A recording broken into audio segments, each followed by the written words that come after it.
Buddy, so I want to cover the story today, and I have all the names of the people in the House and in the Senate who voted yes to extend the warrantless spying program in America that everybody complained about for a couple of years because of what happened to President Trump. So we're going to talk about it. I'll go over the story and how they snuck it into a big spending bill. Thanks for being here, folks. Dream Rare podcast starts now. It's the Dream Rare Podcast. Welcome to the show. The way to get the news at the desk or on the road. Let's go. God is great and success in our control. The world is crazy, but we get better from obstacles. Yeah. What's going on Facebook? What's going on YouTube? We got Marla in the house, Duke, Luciana, Brooke, Eddie, Nathan, Eric, Sharon. Looks like the gang's all here. Hopefully people trickle on in. But yeah, I'm going to go over the story today. So as people are coming in, Congress renewed a warrantless digital spying program as part of some sort of $886 billion spending bill. That's called the NDAA. And I guess it passed in the House with a 310 to 118 vote. And then it passed in the Senate with an 87 to 13 vote. So it says, 73 Republicans and 45 Democrats opposed the package. So I don't know. I guess they broke it into parts, and there was an option to reject it completely. That didn't happen. I'm going to play this clip real quick. I made a short Instagram reel and a TikTok to explain my thoughts on it. And, warning, this is not for the faint of heart because I'm just a little bit tired of the whole show that everybody's putting on, like at Turning Point and Steven Crowder and all these like situations. It's like they act like they're so mad at the establishment and the uniparty, yet they keep booking people like Ted Cruz and trying to trick people into thinking he's a rock star when he's one of the ones voting with Mike Pence and Lindsey Graham to extend the spying program that we've all been complaining about for the last 5 or 6 years because they used it to spy illegally on President Trump and connect dots that didn't need to be connected because they shouldn't really need to spy without a warrant. If someone's not doing anything, I don't think they should be able to do it. But here's the quick thing, and then we'll get into it. This is a must-watch. Congress has voted to give our government warrantless spying power again, even after what happened to President Trump. And guess what? It wasn't just the Democrats, although obviously most of them were in on it. A lot of Republicans were in on it too, one of them being Ted Cruz. I'm singling him out because he's speaking at Turning Point USA this year, and he usually gets a roaring applause there because they prop him up as some conservative hero, and Steven Crowder gives him softball interviews where he has zero journalistic questions that matter, even though over a year after the lockdown, Ted Cruz played patty cakes with Democrats and suggested that only vaccinated people should be able to take off their mask on an airplane. Yet most Republicans don't even know this because, like I said, most conservative events and conservative media is just one big hangout where they make fun of the rhinos that are low-hanging fruit and easy to point out, while they themselves become the new controlled opposition without probably even knowing it because they're cashing out on the softball interviews and events. Don't clap like seals and sheep for these people when they step on the stage. Boo Ted Cruz this year at Turning Point USA for voting with Mike Pence and Lindsey Graham on warrantless spying on Americans.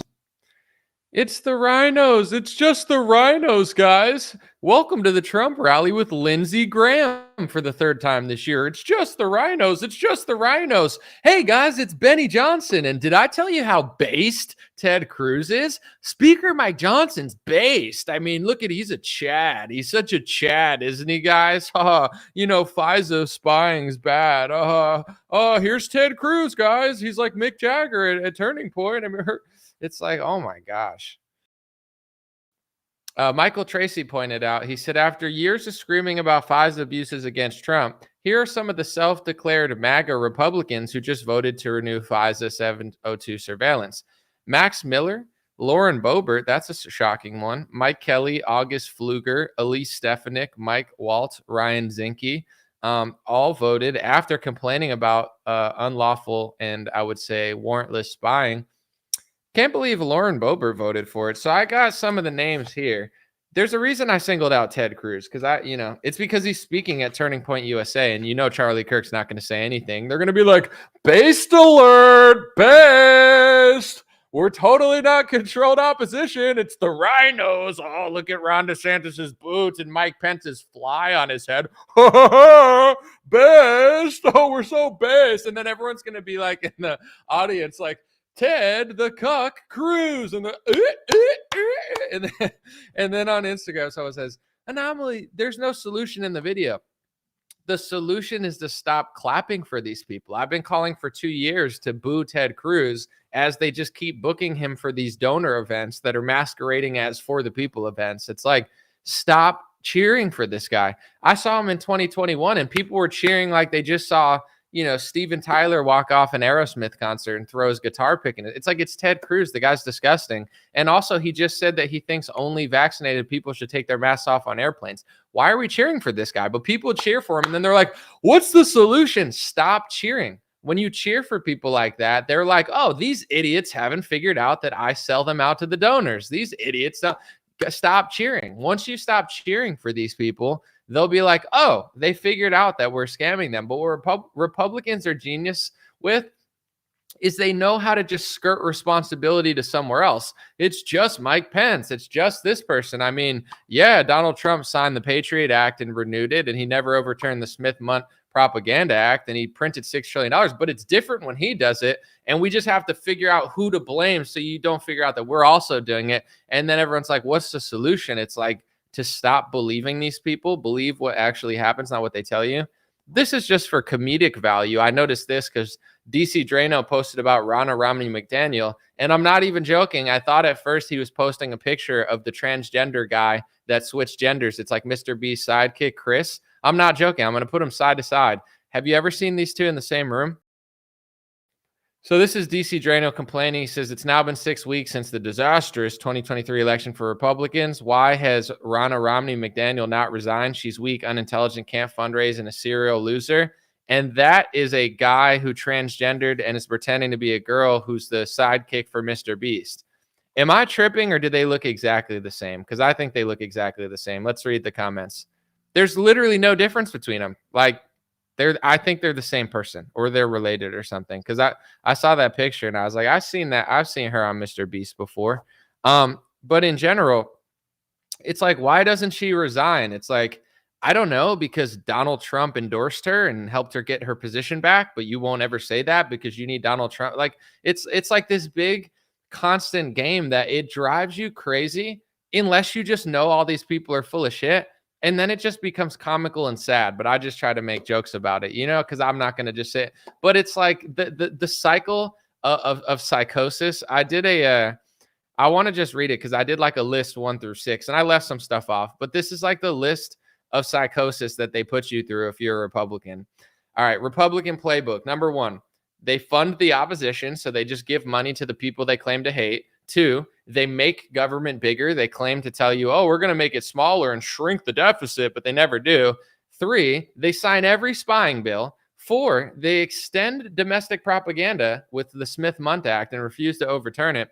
5, they fund big pharma. And then 6, they act shocked when Democrats bamboozle you and they give angry speeches to suck up your money. All the naive Americans, oh, we're so mad. Steven Crowder's mad and Dan Bongino's furious. And oh my gosh, can you believe the Democrats? It's like, dude, I've been laughing at these people for years. And I'm not saying they're all bad or anything. And I'm not saying they have no value. It's just like, I can't watch these shows. If you can, God bless you. I know it's not like a profitable thing. It's better to like lie to your audience, piss them off, work for the other side, make them angry, and then sell survival kits or whatever. But I just can't do it. I'm like, I don't take any of these people seriously. It's like Ted Cruz has been scamming people for years. But then when he goes on Steven Crowder's show, they just joke around and talk about literally nothing. They're like, what about the Democrats? And they're like, the left. And then people are like, wow, Ted Cruz is a good guy. And then he goes on Fox News and they go, the left. And then people are like, wow, Ted Cruz is really beating up Beto O'Rourke. And then it's like Turning Point. They put on this like lavish, outlandish, intro for Ted Cruz acting like he's a rock star. And then you have all of these people in the audience just cheering for Ted Cruz. And no one asks him a journalistic question. It's like a big donor conference masqueraded as some for the people populist movement. And then we wonder why we can't get anything passed. It's because these people know that we won't do anything. They know that the base is not smart enough to stand up against them. You get what I'm saying? It's like Lindsey Graham is on a stage with Trump 3 times in a row. and no one does anything. They boo for a second and then they start cheering. It's like a humiliation ritual. They're mocking you to your face. It's like they know that they just have to shift responsibility away. It's like, did you do that? It's like, yeah, but I didn't know any better. I was listening to my advisor. They're like, which advisor? And then you just pick somebody in your cabinet and you're like, that guy. And then it's like, all right, everyone gets mad at that guy and they don't get mad at you. Or it's like, these are the really bad rhinos voted for it. Here, I got the list here. We'll go through just some names. These are the Republicans that voted yes for this. And all I'm saying is any of these Republicans, I don't even know half of them because I don't pay attention to some of the states, but in general, never take these people seriously if they ever freak out and say, oh, the Democrats are spying on you, or they're spying on Christians and Catholics, or they're weaponizing the Justice Department and the FBI against conservatives, and they spied on Trump with a FISA warrant. These people can never be taken seriously because they just extended that. This is a Barraza, Republican from Wyoming. Boozman, Republican from, I don't know, Arkansas, maybe. I can't tell. Bud, Republican from North Carolina. Capito, Collins, Cornyn. I don't even know who these people are, but someone's like, oh man, Cornyn didn't do it. It's like, who are these jokers? Ted Cruz. I would say that's like the most notable name on there because he pretends to be Mr. Small Government. Fetterman is just a funny name. I mean, it's not like that funny, but I just saw his name on there. Lindsey Graham, of course. Hyde Smith. Langford, Mitch McConnell, obviously. Mullen, Murkowski, I don't know. Ricketts, Romney, of course. Rounds, Rubio. Just never. Kristen Sinema's on there. Just never listen to these people when they complain about stuff because they're just mocking you. Like, it's like they cause the problem. And then they cry about the problem on turning point stages. And then people are stupid enough to like them and give them money. And the solution is to stop liking these people, stop cheering for these people. If Ted Cruz came out and everyone said, boo, you suck, you're a sellout, you're a loser, you're a liar, then he'd be like, oh, shoot, I got to stop lying or else everybody's onto it. But when you cheer for him, they have no incentive. Like, they have no incentive to stop scamming you. It's just this game of like puppets and car salesmen, and they just shift responsibility around to each other. Like, okay, which one of these sleazy car salesmen do people really like and respect? Oh, Donald Trump? All right, then he'll go on stage, but then he'll bring Lindsey Graham on stage, and people will boo for a second, but they'll still cheer because they like that car salesman, not that car salesman. But you guys are going to work together, and you're going to platform him. It's like a humiliation ritual.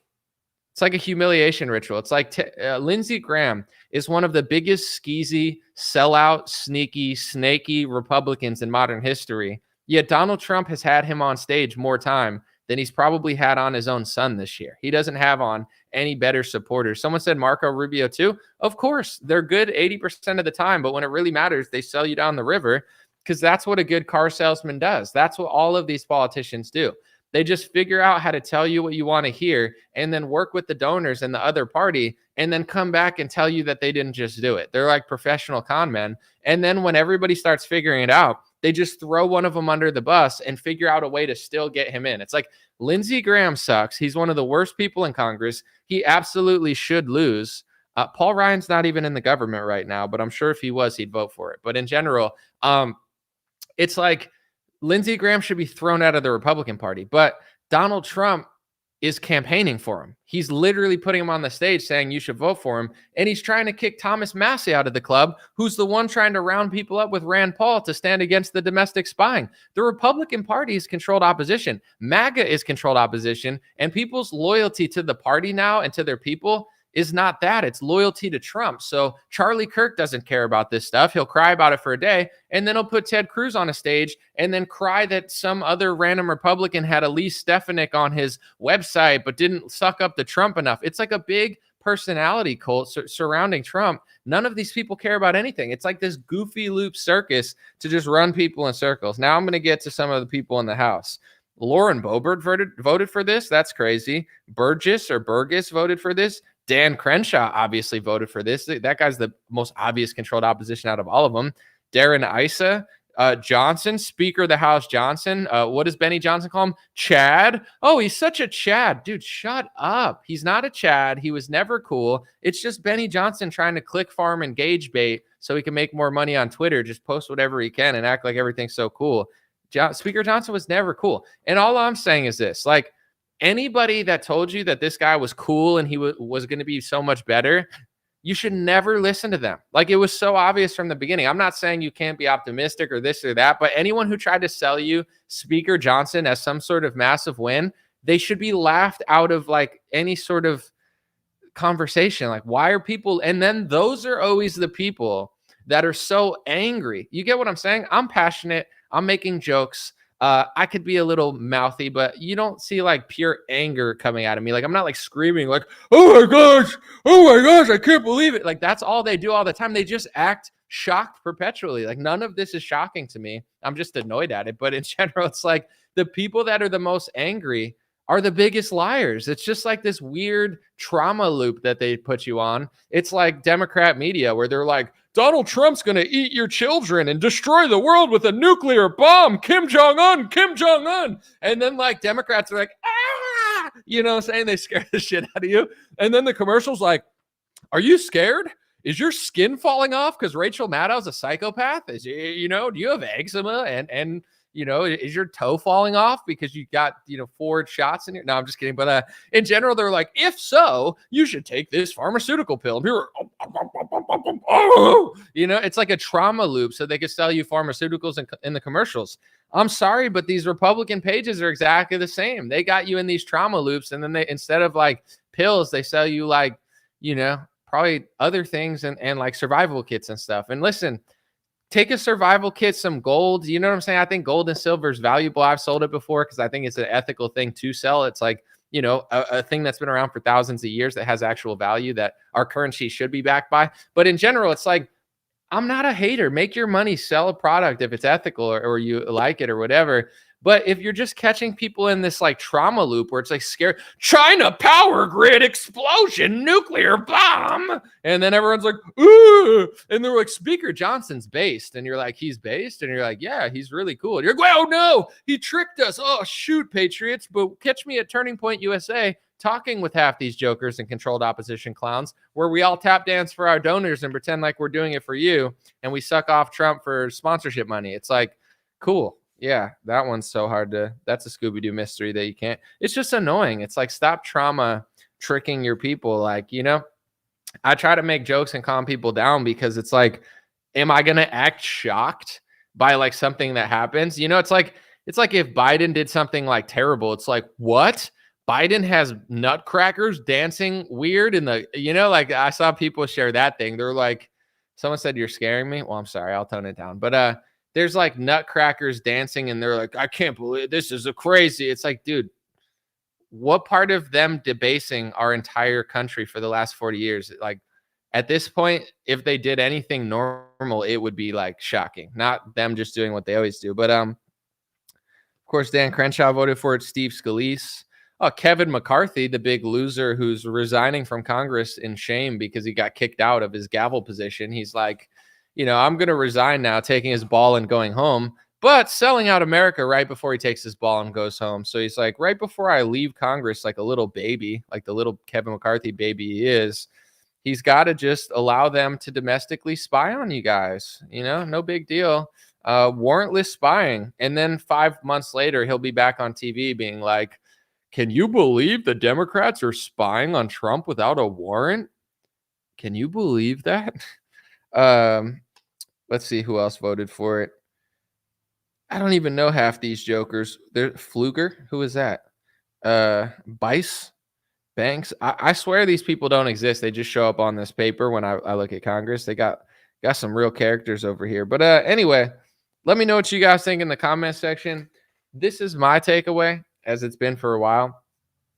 Someone said those were definitely nutcrackers. A lot of nutcrackers out there. They're doing like their little dance, and everyone's like, can we please bring Melania Trump back to the White House? It's like, you know, when Trump prints trillions of dollars and signs spending bills and spying bills, it's with dignity because he makes the White House look nice. But when Biden does it, he makes it look gay. And it's like, okay, sure. I mean, Melania is definitely a better interior designer. There's no question. But is that the most important thing? Like interior design, I guess it's something, but I think that's kind of part of the problem too. It's like, can we get a White House respectable in there? Sure, you could have a respectable White House, but they're still going to scam you, and you're not going to figure it out because you like that character or whatever. But um, let me see. Someone said United States government officials take their order from their masters over the Federal Reserve. Probably. Here's the solution that I was thinking of, and the point that I even brought this up, besides just reporting that it happened. I've said this for a long time. I truly believe this. They're never going to stop until people figure out that they're doing it. And if you just say, this is my opinion, but it's based on reality, and I would literally debate anybody on it because I believe it's true. They figure out how to do controlled opposition while making it look like they're fighting controlled opposition. And I'm not trying to make people paranoid or like overthink things, but this is just the truth. It's like, okay, who's the obvious controlled opposition in the Republican Party? Like the obvious, like there's layers to it. The most obvious is like Lindsey Graham, who's mysteriously on stage with Donald Trump more time than Trump supporters. Weird. Okay. Mike Pence, who Trump picked as his vice president. Mitt Romney, who has been in the uniparty shill forever, but Donald Trump also endorsed him in 2018. Do you notice something about all of these high-level controlled opposition people? Trump endorses them, Trump supports them, Trump campaigns for them, and Trump is still close to like, the worst one, Lindsey Graham. I don't know if he's the worst, but they're all pretty bad. That's like the first layer of like obvious controlled opposition that Trump mysteriously always endorses and campaigns for. Okay. Then you go down to like maybe obvious to some, but not obvious to everyone, like Dan Crenshaw. Dan Crenshaw's obviously controlled opposition, and most people know that, but he keeps getting elected because like some people don't know that. And Joe Rogan has him on, and he sells Black Rifle coffee possibly or something. I don't know. I don't know what shows are making Dan Crenshaw look cool, but there's enough conservative media that is making him look cool. So he's like the next layer of like most people seem to know that he's controlled opposition, but they don't really know. And then you have like your obvious suspects who flip-flop all the time, like Elise Stefanik and Marco Rubio or who, and then you get down. And to me, like the next layer of controlled opposition, and keep in mind, I'm not saying they know they're doing it. I'm not saying they're bad people. I could talk about different ways that they're underachieving, but it's like, to me, it's like Charlie Kirk, Dan Bongino, Steven Crowder, like that's Tim Pool. It's like the not so obvious establishment where they're just like pretending to like, all they do is like point to like the obvious not controlled opposition. Like, well, Mike Pence sucks. Yeah. And water's wet. Thank you for the huge update that I couldn't figure it out on my own. Like, oh, dude, the Democrats did something really bad today. Yeah, for sure. Transgenders shouldn't beat up like 5-year-olds at sports. Like, sure. Yeah, that seems like a good plan. Genders should play sports together. Also a good plan, unless it's a co-ed league. I agree. But like that's all they're doing. And then if you ever go further than that, they all have nothing to say. It's like Steven Crowder will have on Ted Cruz, and there's so many questions that you could ask Ted Cruz. Compliment him, point out the good things he's done. But Ted Cruz has done a lot of, I don't know if I would say traitorous, but for lack of a better word, traitorous activity in the last couple of years that's psychotically anti-American. And if Steven Crowder was a real journalist, he'd ask him questions, but he just makes Ted Cruz look cool. So it's like they point out the obvious establishment like Mike Pence and Mitt Romney, but then they boost up the not so obvious establishment, like all the dummy donor-backed dummies that they put at the TPUSA, speaking gigs, probably to appease their donors. I don't know what they're doing, but like, why else would Ted Cruz be speaking? But in general, it's like, so I feel like they're controlled opposition, whether they know it or not. And then they all hang out and they all say the same stuff. And then they all act shocked when what they didn't want happens. Like you'll see them be like, Charlie Kirk will say today, oh my gosh, they passed the FISA warrantless spending or spying thing. That sucks. It's like, it does suck, but you and Benny Johnson are going to put on some heavily funded Ted Cruz intro that makes him look like Paul McCartney, and you guys aren't going to say shit to him. So it's like, that that's wrong, but one of the architects of why that's wrong and that sold out his own country is going to be speaking at your event tomorrow, and you spend a lot of money to make him look cooler than he is, and not a single person there is going to give Ted Cruz a journalistic interview to ask him why and get some truth out of him. So it's like, it's almost just as bad as being Mitt Romney, because he's obvious, but they're 3 layers down, basically just gatekeeping for the gatekeepers and pretending like they're not. It's like, I don't like Democrats, but I'm not saying all of them, but most of them have lost their minds. But in general, it's like, at least I know that they're not trying to appeal to me. I mean, maybe they're trying, they're not doing a good job. They're the obvious, I'm not voting for them. But these people come around and they tell you everything you want to hear, but then they don't do anything. So it's like, the only way to get these people to stop is that you got to tell them that you notice.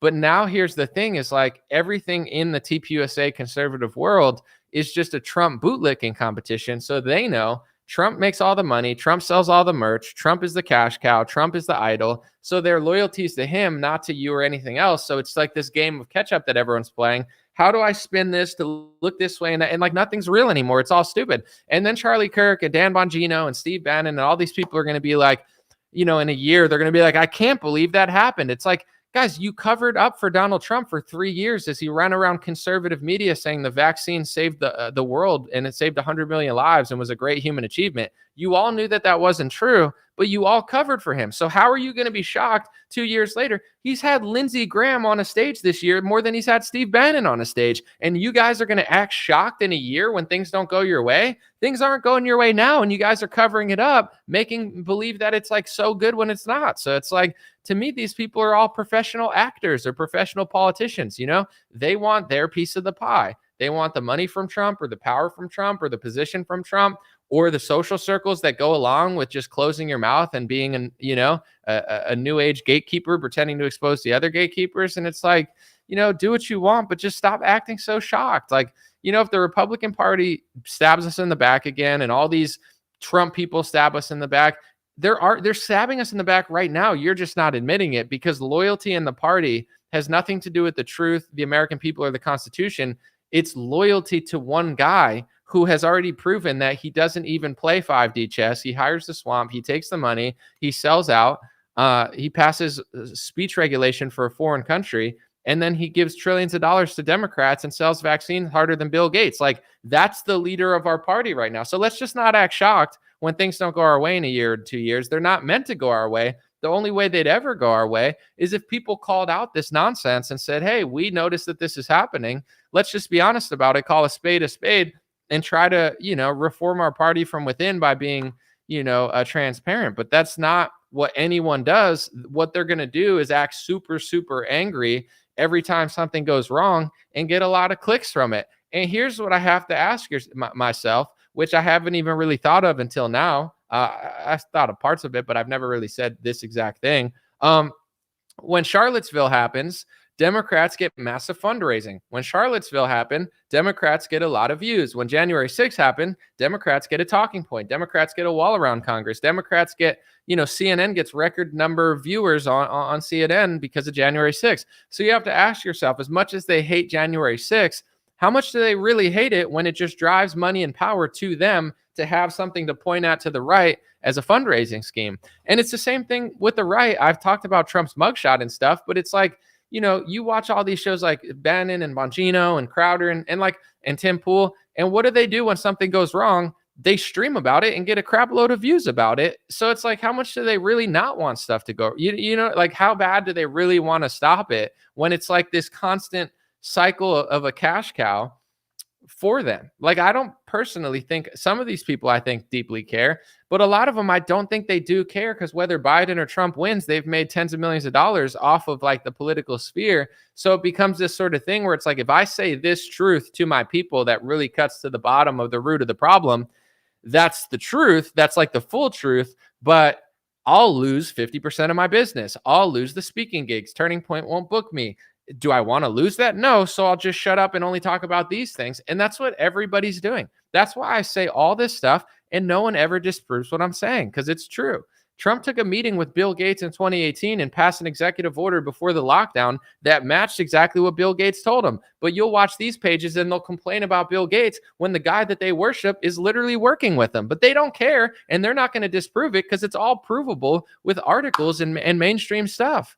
But it's not about telling you the truth. It's about creating this left-right paradigm, this we're fighting the Democrats and the rhinos, because that's the cycle that never ends. And just like Tom and Jerry, they don't want it to end. If Tom caught Jerry, it would end on episode 1 and they wouldn't make 20 seasons worth and own the company and put it on television for 40 years. Tom can't catch Jerry and Jerry can't beat up Tom. They just have to chase each other for 20 seasons. That's how they make money. It's the same thing with politics. Like, the left isn't really trying to do that. And the right, it doesn't seem like they're really trying to do anything either, Because at first I thought people were like naive or they were ignoring it. But then I figured it out as years went by, because when I started noticing this stuff in 2019, 2020, I gave people the benefit of the doubt because I liked everybody. And I'm like, maybe they just don't know this stuff. Maybe they haven't thought of it this way. They have. And you know what? Someone that I want to give credit to that's come out and been very brave recently on a multitude of topics is Candace Owens. And it's a very, very difficult thing to do. She was very brave on her Israel-Palestine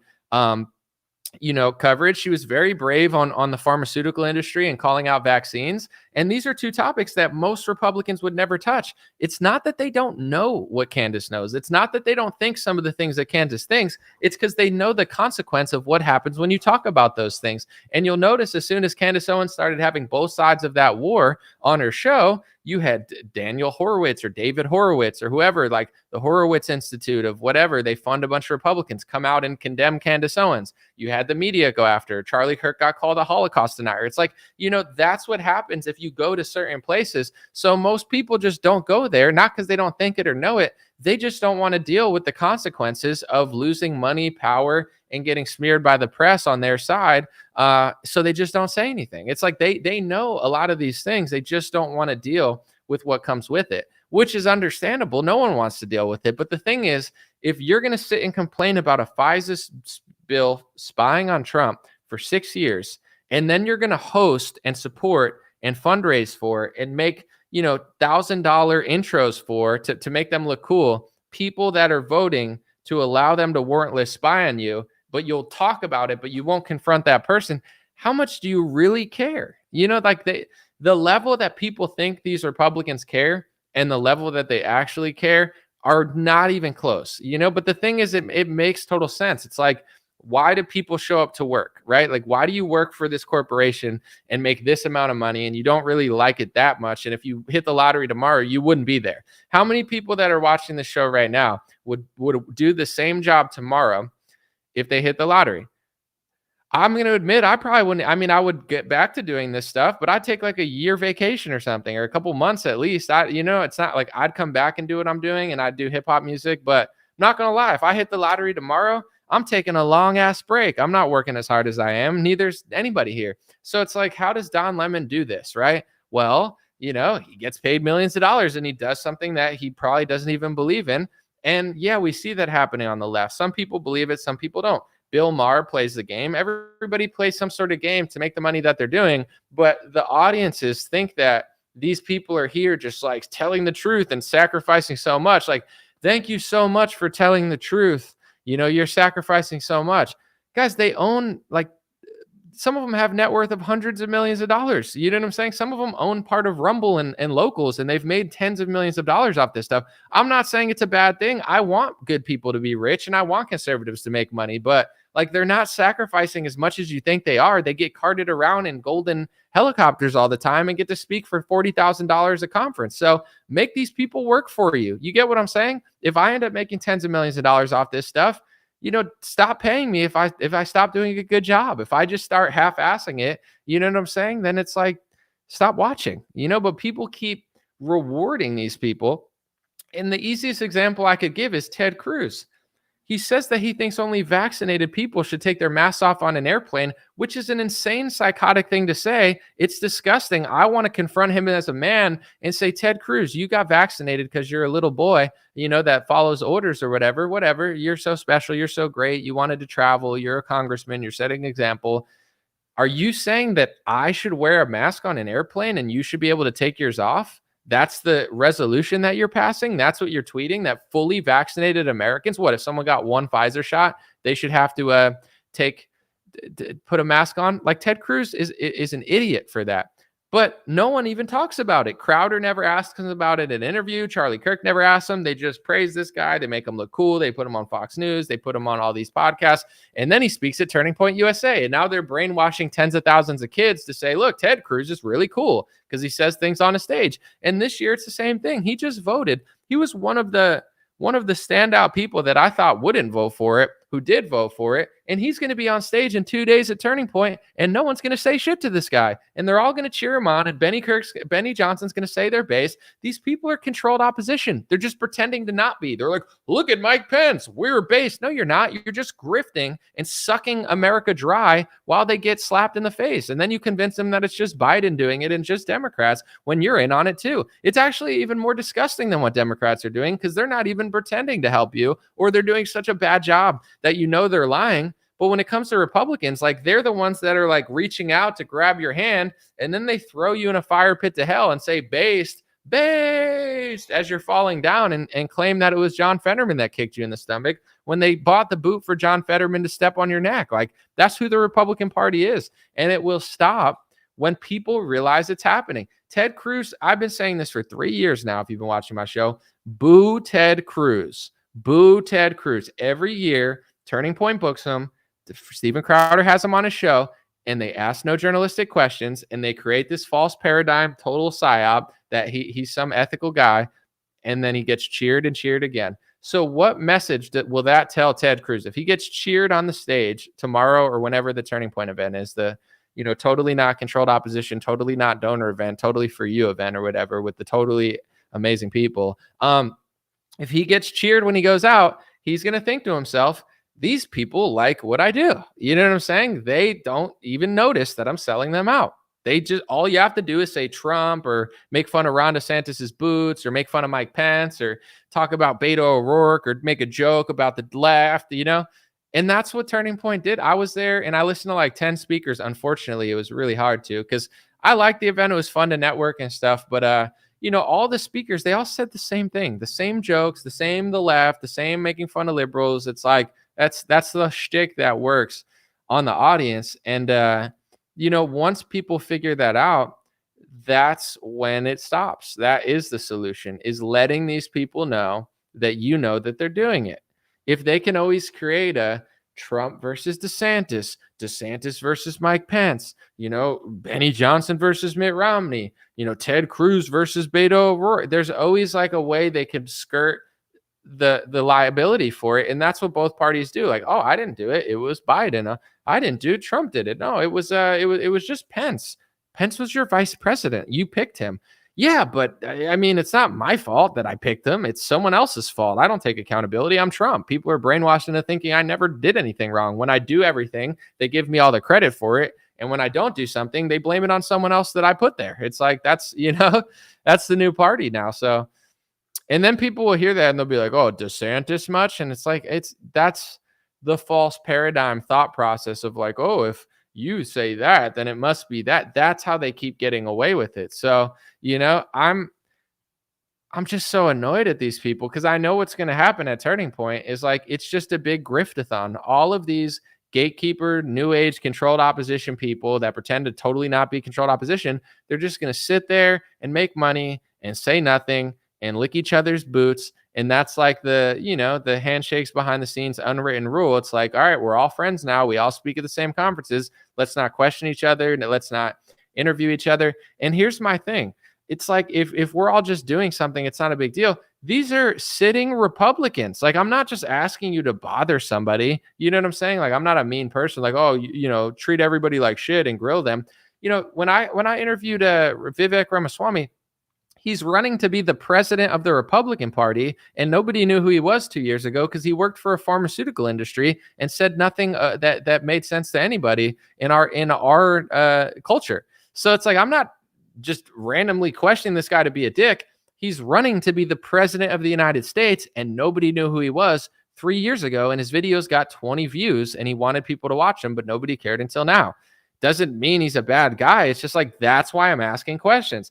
Donald Trump was the president from 2016 to 2020. Ted Cruz has been in Congress for 10 years. He ran for president, and he just passed a warrantless spying bill that he complained about for 5 years. I'm not just being a dick trying to ruin these guys' parade. It's just like, what are you guys pretending to do? All of these people like the Tim Pools of the world who will sit there, you're pretending to be news analysts and journalists. Like, if you're not, just let people know. Like, just be like, hey, guys, we're just here to make a shitload of money and deceive you. That's all. Like, of course, they're not going to tell you that, but it's like, let these people know, because the people in the audience, they think you're fighting the left. They think you're fighting the rhinos because you keep telling them they are. They think you're doing deep diving journalism to expose the truth to help America, but you're not. You only do it when it happens to someone else. And the easiest example, I don't want to pick on this guy because I like him, but DC Drano, he complains about Vivek with plausible concerns. It's like, Vivek was on the WEF website.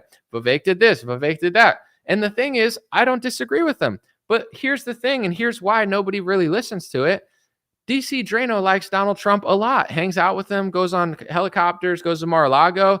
So if DC Drano says, Vivek can't be trusted because he was at WEF one time or he was on the website, Donald Trump spoke there and walked with Klaus Schwab and said, Klaus Schwab's doing a fantastic job. So if you were an ethical person, you would say, well, Vivek's WEF connections are bad, but Donald Trump's WEF connections are worse. So if that's how I'm measuring how I could trust someone or not, I can't trust either of them. But they don't. They like, it's the same with Charlie Kirk. Like, these are my policies unless Donald Trump does it, and I need to suck him off in order to make money and be a star. So I'm just going to turn the blind eye and act like it doesn't exist. Then why should anybody listen to you, though? Like, what your word as a man doesn't mean anything. If you say, if you're connected to WF in this teeny tiny way like Vivek is, then you can't be trusted. But if you've spoken there multiple times and have videos complimenting Klaus Schwab, I don't see it because it's Trump. But if that were DeSantis, I'd be tweeting about it every day. And if that were Hillary Clinton, I'd say that disqualifies her. But when it's my guy, I'm not going to say a damn thing. Your word means nothing. You might have an audience. You might make money. You might get speaking gigs. You might get to hang out with Trump. But all these people, their word means nothing. They're not real. They're not real people. They're not saying authentic stuff. It's a team sport. How can I get money and power? How can I ride this guy's coattails? How can I pretend to care about this topic while literally not at all caring about this topic? Like, if that's the topic you care about, use it consistently to all these people. Because at the end of the day, it's not about me or a person or your bank or their bank. It's about, they just passed this bill. Why? How did it pass? You know what I'm saying? What are we going to get out of it? How is it ever going to change if certain people can do it and have no scrutiny? And when others do it, they get all the scrutiny. It's like, then they're just going to keep playing hot potato, which is what they've done for the last 60 years. It's like, pass it to the left, pass it to the right. And I want to say this too with the word rhino, because it is catchy and it's a fun thing to say. In my opinion, that word itself is a cop-out, because rhino means Republican in name only, which suggests that a bad Republican is a Democrat. Mitt Romney's a Democrat. Lindsey Graham's a Democrat.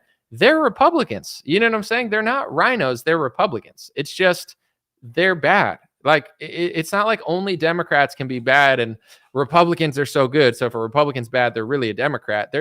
They're all rhinos. You know what I'm saying? Trump's a rhino. Charlie Kirk's a rhino. Steven Crowder's a rhino. Benny Johnson is a rhino. They just use this as a buzzword. So it's like anybody they don't like, they just call a rhino.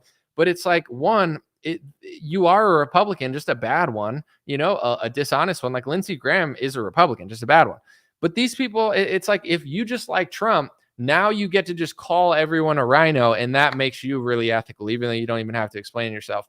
One thing that I'm seeing on Twitter, I noticed that Cernovich was actually correcting people accurately, where Lara Trump, who's Lara Trump? The wife of Eric Trump, I think, who knows the Trump family, hangs out with them because she's in the Trump family. She went on some news show and she floated the idea that Trump might be thinking about Nikki Haley for vice president. She shot down other accusations of people saying, like, is that going to be vice president? She said, no.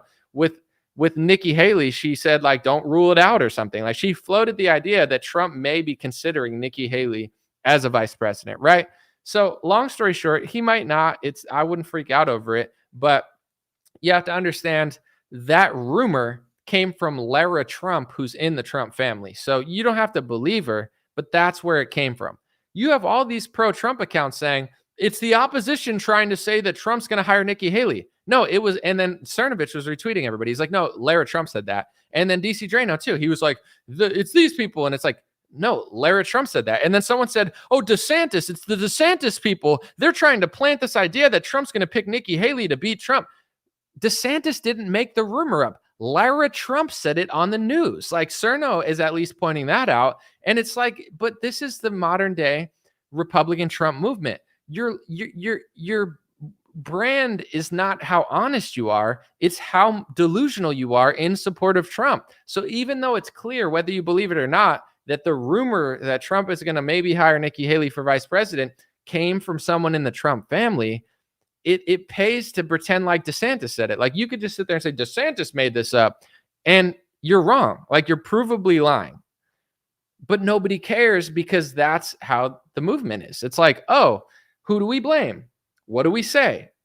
Pathologically lie to support our guy. It doesn't matter how right or wrong it is, because we are supporting our guy and we're fighting the people we're fighting. And it's like, it's not shocking that people are doing this, even though it makes no sense. They haven't made sense for years like that. And that's why when the Republicans scam us again, it's not shocking. They've been doing it for years. Like, how is anyone shocked by it? Like, it's like, oh, this is how there's going to be one event that's going to be a super, super rude awakening for MAGA and Trump, because they've been letting this stuff get away for years and years and years, taking no accountability, playing the victim, showing their loyalty by saying whatever they have to say, whether it's true or not. The most obvious example is with the vaccine, and people will say he pushed the vaccine in order to save the world from a 10-year lockdown, right? Everybody said that. I've heard 100 Trump supporters say that. That makes no sense for multiple reasons. One, when the mandates came, it didn't open the states. The red states opened whenever they wanted, and the blue states shut down even after the mandate. So both sides didn't use the mandate as a marker for when to open their state.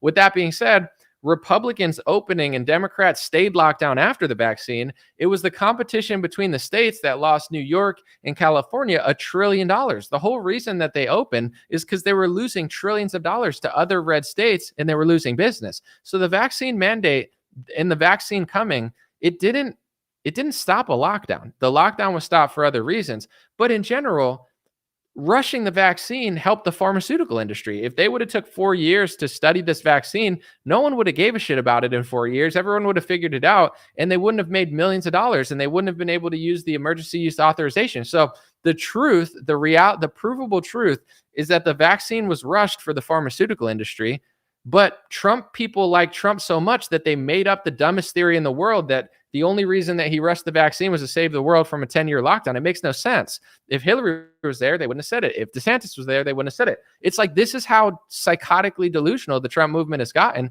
that they will literally make up any stupid theory in their head to try to justify something. If he prints $6 trillion, he didn't really do it. If he does it, he doesn't know. It's like, dude, the movement is like a delusional cosplay cult movement, and it's been that way for years now. So it's like acting shocked when something happens. Dude, this movement's going to have a crazy rude awakening, because they're literally playing make-believe. It's like a fantasy movement where the more delusional, the more dishonest, the more psychotic, the more totally fake you are, the more points you get with daddy leader.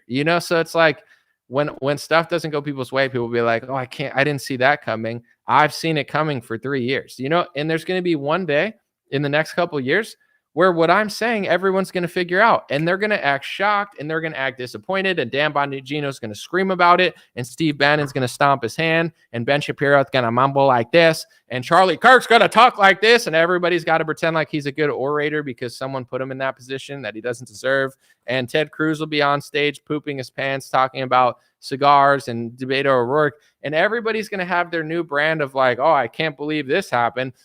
The writing's been on the wall for 3 years now. You guys have been covering this stuff up, lying about it, making stupid theories, like literally being like, DeSantis made up the rumor that Lara Trump said it on the news. I don't even believe her. I'm just saying she made it up, not DeSantis, not like, you literally have Trump people like, left-wing operatives made this up. DeSantis's team made this up to smear Trump. Lara Trump, a family member, said it on the news. That's where it came from. You don't have to say it's right or wrong, but stop lying. But they don't have to stop lying, because you could lie 10 million times, but if you just say, I like Trump, I'd eat poop off the ground for him, he'll be like, damn it, come to Mar-a-Lago. Thank you, Patriot.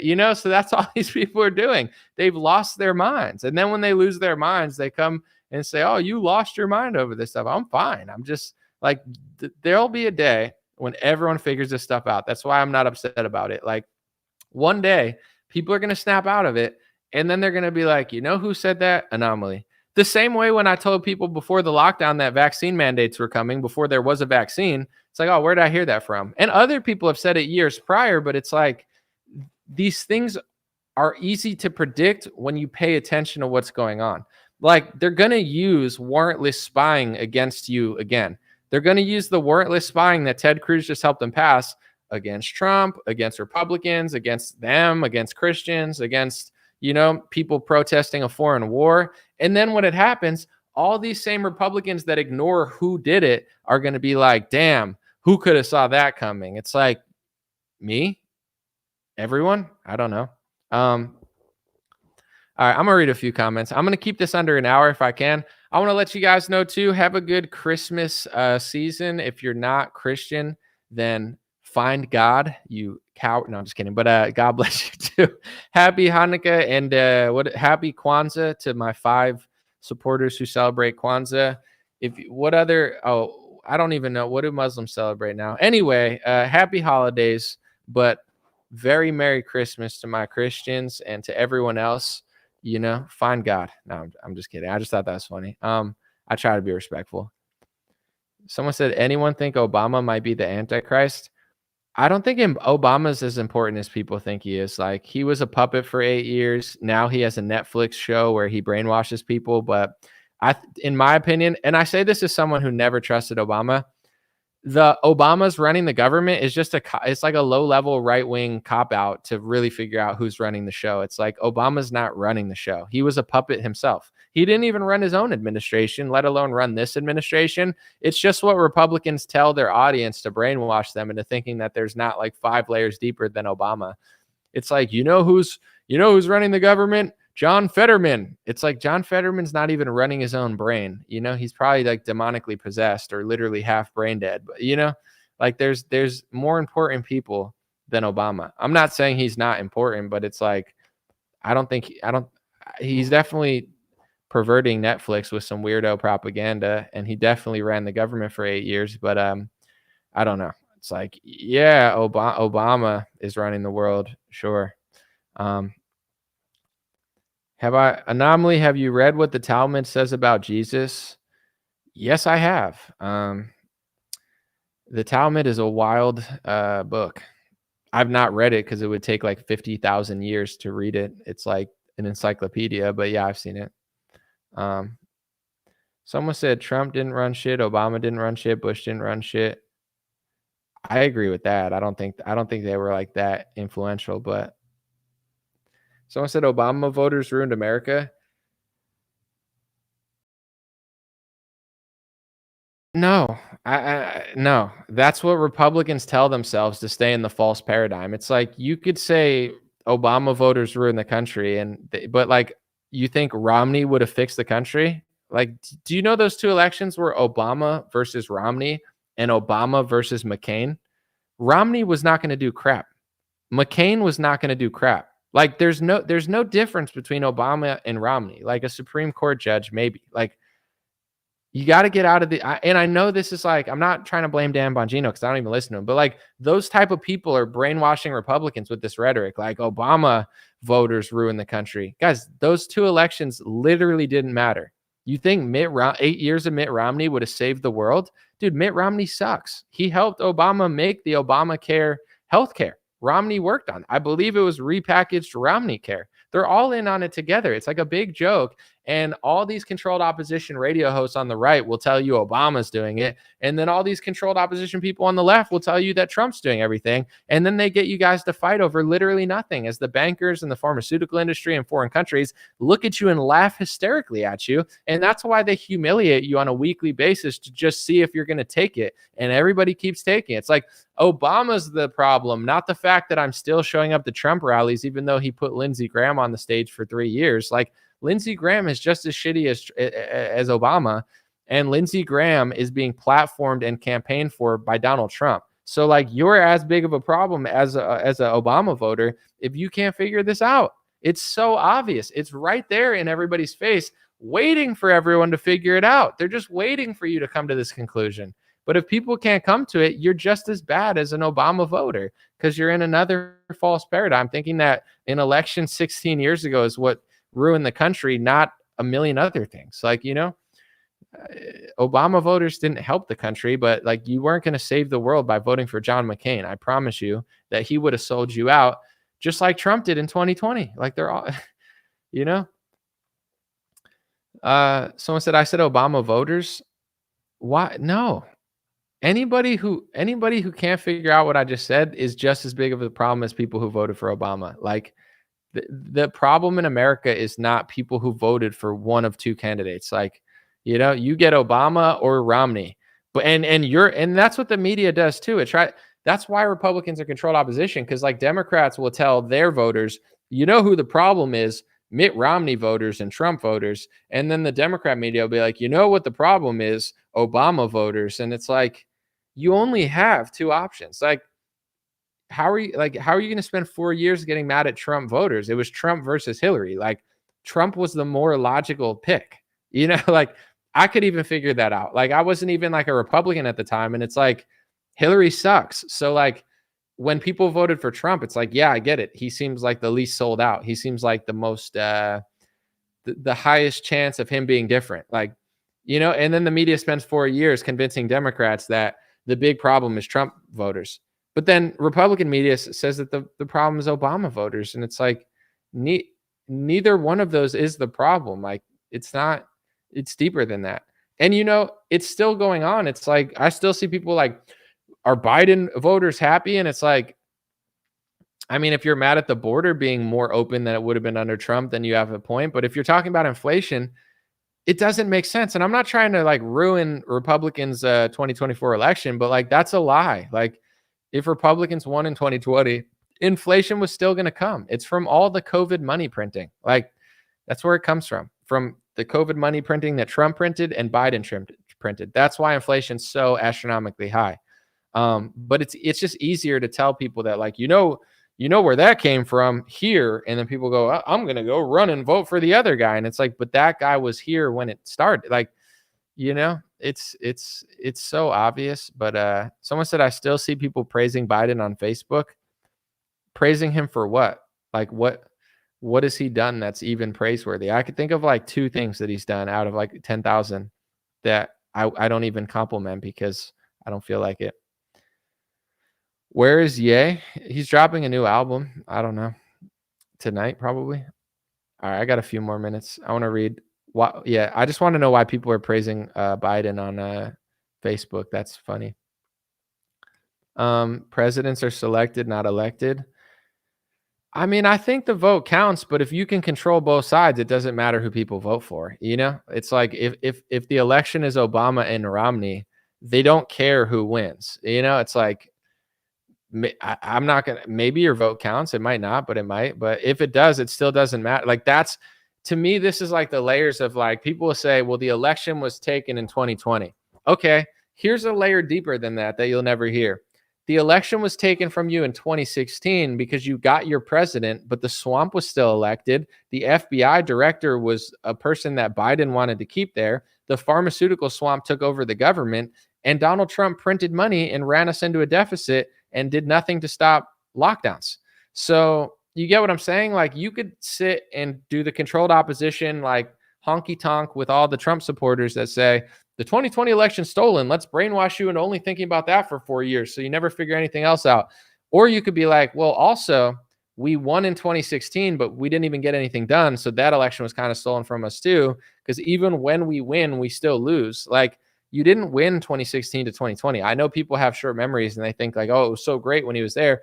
Until it wasn't, though. It's like that would be like saying George Bush wasn't a warmonger because before he started the war, he didn't. You get what I'm saying? It's like Trump had a great economy until he did it. Obama, had good healthcare until he ruined it. Like Obama ruined healthcare at the end of his term. He doesn't deserve credit for like not ruining it for 3 years. So it's like Trump didn't ruin the economy for 3 years, but then he did ruin the economy proudly and then ran around selling vaccines. Like, am I the only person that tells people the truth? I don't need to tell you this. Like, this doesn't need to be like Anomaly told me that. Just use your own eyes and ears. Like, were you not alive in this country in 2020? Like, that's when everything went awry and Trump was in on it. So it's just like a weird, like everybody's so delusional on the right now. I just can't fit in.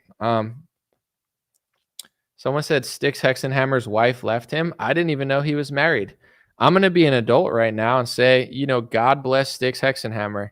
I hope he finds God, and I hope he takes the satanic mark of the beast symbol out of his name, because it's only going to bring him demons.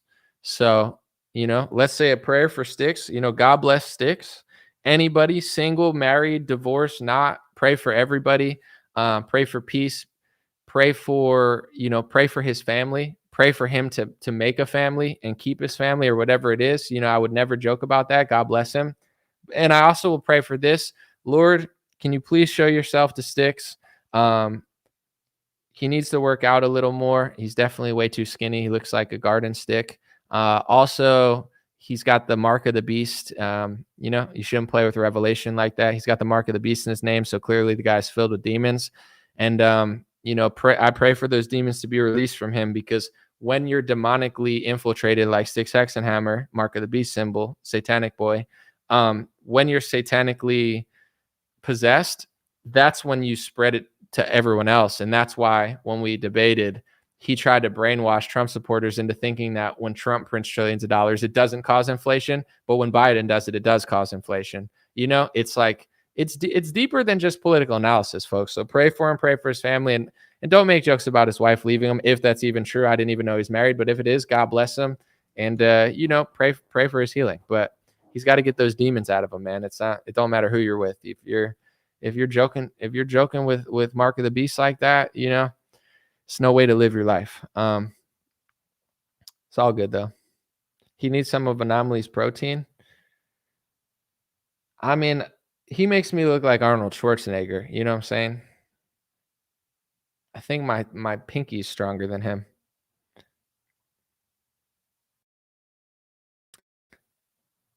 And with that debate too, it was pretty wild, because people were like, I don't believe you. And I said, and people got offended by it, but I was like, if you can't figure it out after the hour that we talked, like, I'm okay with losing certain people. That's the thing. Like, I'm not afraid to lose my audience or lose a supporter. I mean, obviously I'm trying to get my message out there. I'd rather people support me, but like, if I lay something, like if I say 1 + 1 is 2 and you go 1 + 1 is 7, and I go, listen, 1 + 1 is 2.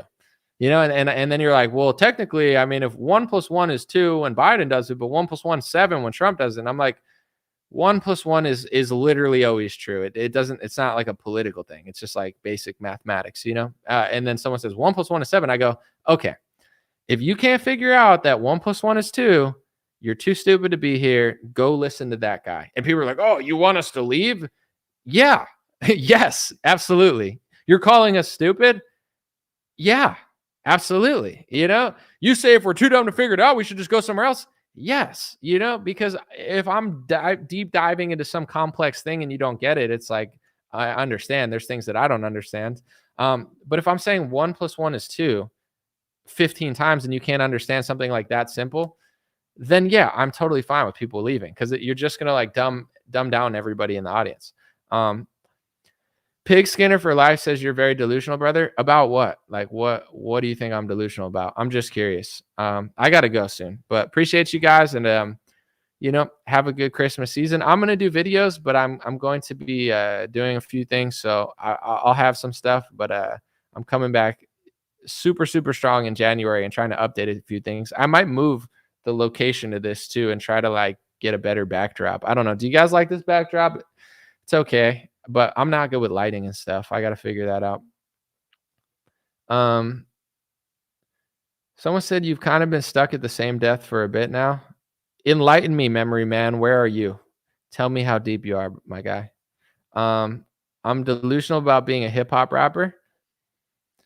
You could say that, but I performed on a stage in front of 10,000 people and I had them roaring in applause. I performed at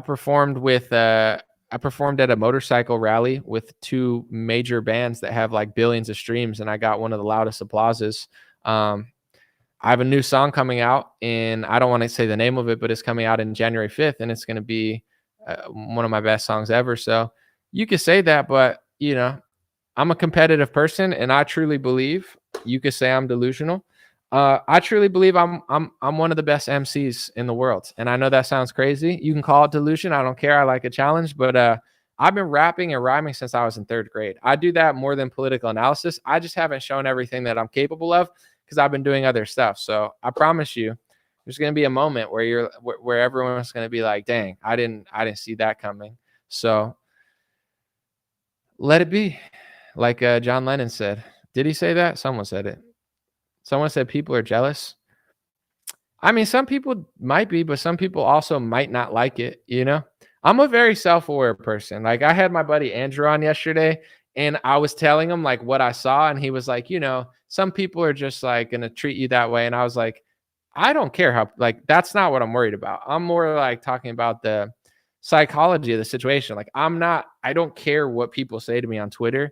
It's more like I'm wondering why so many people are thinking that way. It's not like I'm taking it so personally. It's more it's not about me. It's about why can't people figure this out? What's going on? And I'm piecing it together. It's like why, so many things that conservatives believe are so obvious, right? It's so obvious. Like the border, obvious. Crime, obvious. I used to be more left leaning when it comes to crime and police reforms.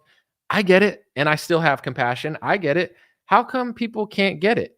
So then there's like layers to who you want to be or how you want to think about stuff. But for me, because I do analysis and videos, I'm a very curious cat. Like, why can't left wingers figure out this stuff? So then I go a couple layers deeper and I don't just make fun of them all the time and say, oh, they're stupid. I make fun of Romney McDaniel for looking at the transgender co-host of Mr. Beast. But in general, jokes aside, it's more interesting to me, like, why? Why can't these kids figure it out? Why are Democrats so stuck? And you could break down like the older population who watches The View, the younger population who believes certain stuff, the average person who's just not paying attention. And the more you could figure out why, the more you could try to fix it. So with Trump, the MAGA movement, conservatives, like the dynamic from 2020 till now, if you notice, I'm always going deeper, even if it's not popular, because it's like, what? Like I figured out why people think this way. It's because there's 10, 15 different Republicans that are really popular in the media world that just keep saying the same three things on loop. So it's the same as like, why does a Rachel Maddow viewer think that Donald Trump is like, getting slapped in the butt by hookers in a Russian, mall with Putin trying to blow up the world with Kim Jong-un? Like, and why do they think everybody on the right's racist? Like, why? Because they watch Rachel Maddow every day for an hour, and that'll drive any sane person insane. If you believe what Rachel Maddow's saying and you take her seriously for more than 10 minutes, you're going to go insane. And there's some people that have been watching her for 3 years. They've lost their mind. That's the why. So on the right, everybody wants to think it can't happen, but it's the same thing. It's like, why are so many people wrong about such a simple topic?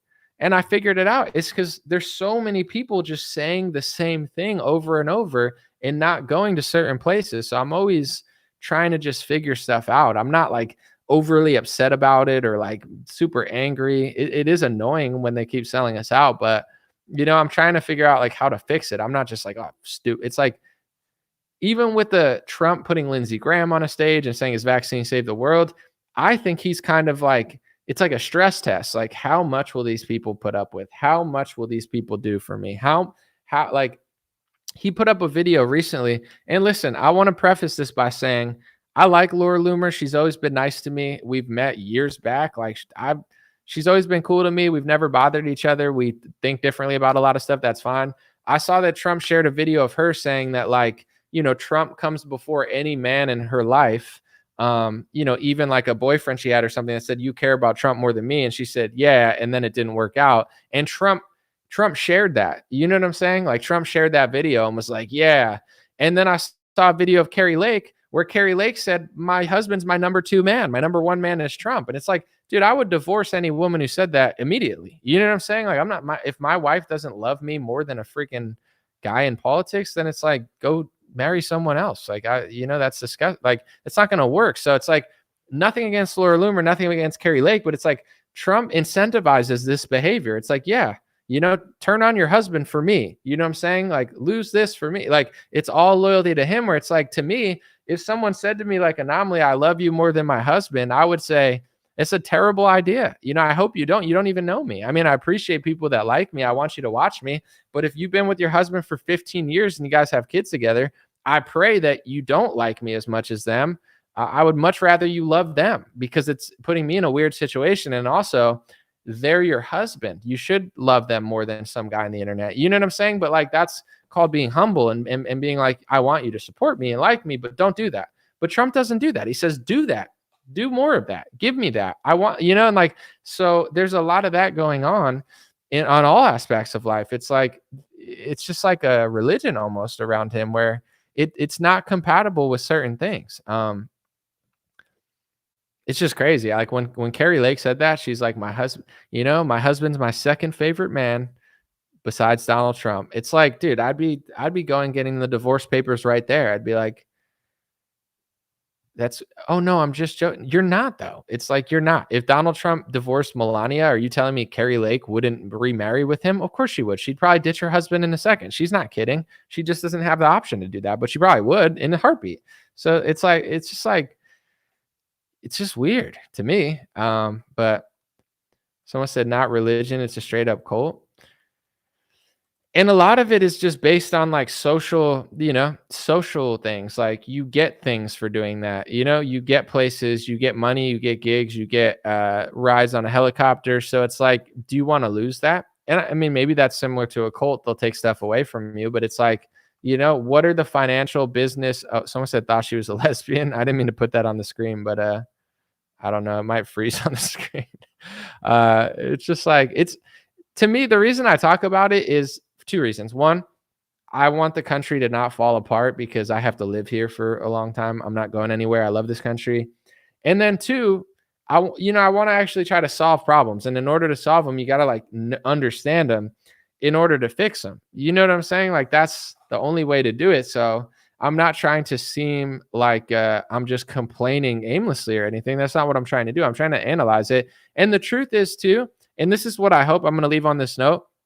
When you watch all these other people, I want everybody to listen to who you want, read whatever books you want. I don't care.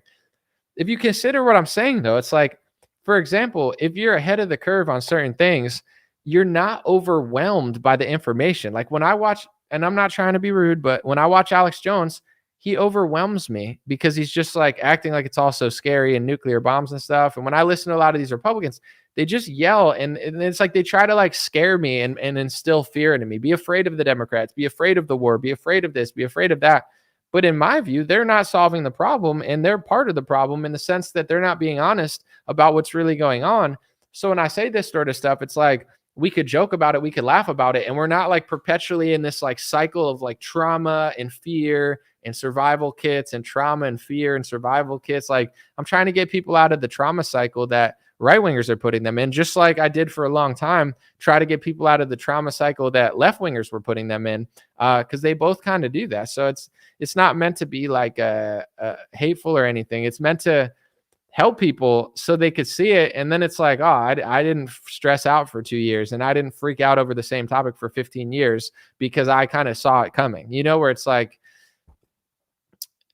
that is kind of my goal. Like with the QAnon stuff, a lot of people, I thought it would be over because they told everybody that martial law was good and Trump was going to arrest the deep state. I thought it would be over after lockdowns. Everyone figured out they were bad and got set up at a Fed trap. Like the exact opposite of QAnon happened. Like instead of the deep state getting arrested, like all the shills told everybody, the QAnon and Trump supporters got arrested. Like it was literally the same story, but like you got set up, not the deep state. I thought at that point QAnon would pretty much end, but it's stronger now than ever. So it's like, these people, when they finally snap out of it, they fall hard because like it's so hard for them to get away from that group that they're in because they match their whole reality to it. And it's like, if you believe that Trump's going to beat up the deep state from a submarine for 5 years, and then you finally admit that, Republicans are kind of in on it too, and it's really not all that it seems, it's a really hard fall. The longer you do it, the harder you fall. So, I've had people over the years who are like, oh, you kind of like